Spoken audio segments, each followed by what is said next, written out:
প্রতিদিন রাতে ঘুমানোর আগে 6টি আমল করে ঘুমাবেন, আপনি ঘুম থেকে উঠেই ফলাফল দেখবেন ইনশাআল্লাহ। ঘুম থেকে উঠে আল্লাহর কসম করে বলে আপনি ফলাফল দেখবেন। ঘুমাবেন আপনি গুনার বোঝা নিয়ে, ঘুম থেকে উঠে আপনি নিষ্পাপ হয়ে যাবেন ইনশাআল্লাহ, কোনো গুনাহ থাকবে না। যদি প্রতিদিন আপনি ঘুমানোর সময় এই 6টি আমল করে যেতে পারেন, 3বার করে করবেন। 1 নম্বরে যে আমলটি করবেন, কালিমা পড়ে ঘুমাবেন। 2 নম্বরে দুরূদ শরীফ পড়ে ঘুমালে মৃত্যুর পর দুরূদ শরীফ হবে তার জন্য সুপারিশকারী। দুরূদ শরীফ পড়ে ঘুমাবেন, দুরূদ শরীফ পড়বেন।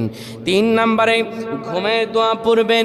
ঘুমের দোয়া পড়ে যদি ঘুমাতে পারেন, সারা রাত ইবাদত করার সওয়াব আল্লাহ আমলনামায় দিয়ে দিবেন।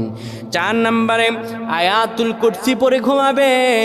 আয়াতুল কুরসি পড়ে কেউ যদি ঘুমায়, ফেরেশতারা তাকে সারা রাত পাহারা দেয়। ফেরেশতারা তাকে সারা রাত পাহারা দেয়।